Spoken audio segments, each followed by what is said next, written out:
Ini satu rumus yang terakhir. Tadi saya urutkan beberapa amalan, ada berapa jumlahnya? 6. Masa? 8. 8. Masya Allah. Nanti lihat ya. Satu apa? 2 qiraat Al-Quran. 3 tilawah Al-Quran. 4 hafalan Al-Quran. 5 infak. 6 sedekah. 7 muhasabah. 8 dzikir. 6 atau 8? Sekarang yang terakhir. Yang terakhir ini yang paling dahsyat. Kalau antum kerjakan satu amalan ini, maka 8 amalan tadi akan ikut seketika. Satu amalan ini.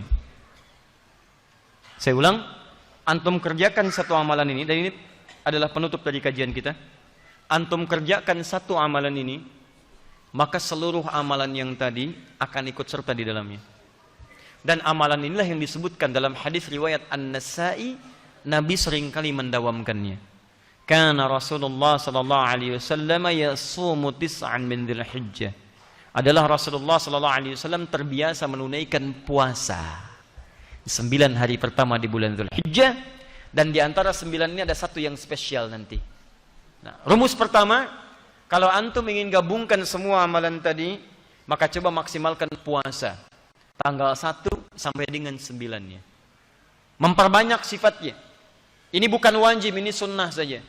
Tapi nilainya bisa banyak. 1 sampai dengan 9. Perbanyak.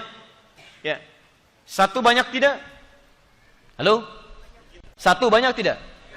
Bisa banyak bagi orang yang tidak pernah puasa. Bisa banyak. Tapi bagi yang terbiasa puasa, tambah 2, tambah 3, tambah 4, tambah 5, sampai dengan 9. Perbanyak puasa. Nah, puasa itu diantara rahasianya, 1, bisa meningkatkan ketakwaan dalam pengertian mengumpulkan semua jenis ibadah yang bisa dikerjakan.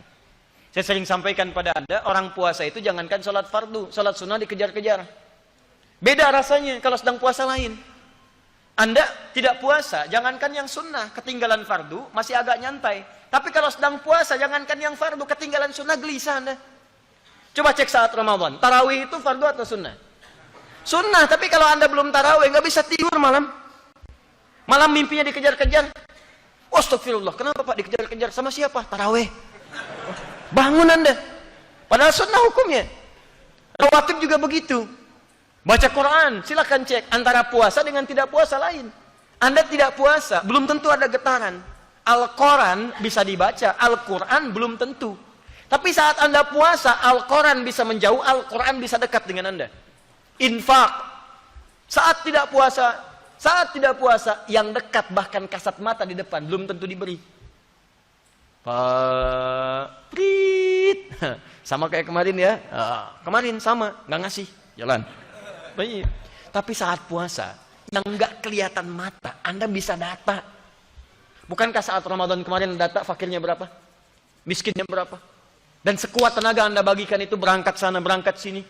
Bahkan dari keluarga terdekat, keluarga jauh, Anda data. Dia orang puasa itu cenderung mengumpulkan banyak kebaikan untuk dikerjakan. Dan hebatnya yang kedua, dia akan menahan maksiat.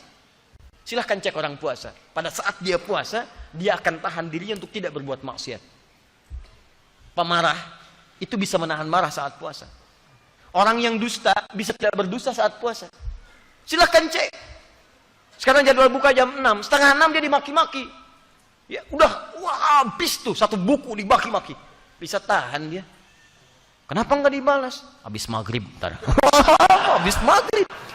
Begitu maghrib lupa dia. Nah, jadi itu tertahan teman-teman. Minimal takut batal puasanya. Takut batal. Paham ya? Nah, karena itu maksimalkan ini untuk menunaikan puasa. Dan ada satu puasa yang sangat spesial.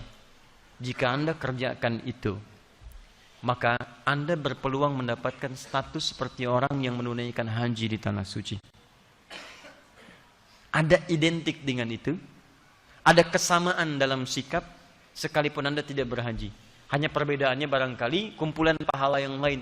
Seperti sholat di Masjid Al-Haram, sholat di Masjid Nabi, zikir-zikir di tanah suci, ketenangan hati. Tapi ada hal yang sangat menarik.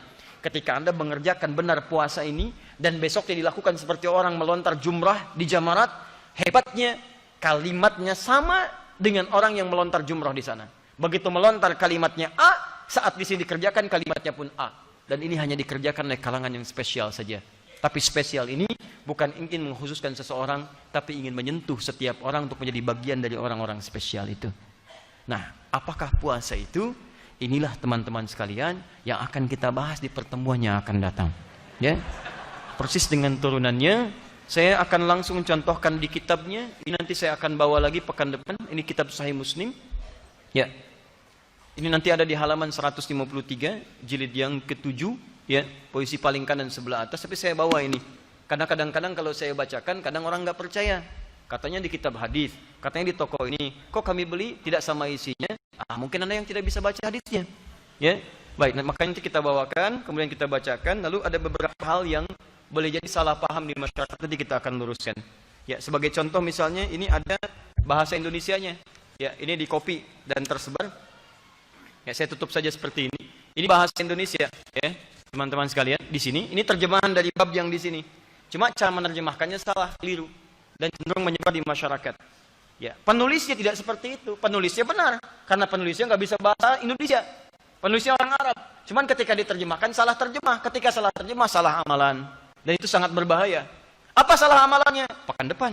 Ya, di antaranya. Ini hadisnya di sini. Kemudian pekan depan pun kita akan rinci amalan spesial di hari ke-10 bulan Dzulhijjah. Nanti ada amalan-amalan yang agak mirip dengan Syawal tapi ada perbedaan spesifik. Ya, misal bagaimana caranya saat bangun tidur masuk kemudian ke tempat sholat?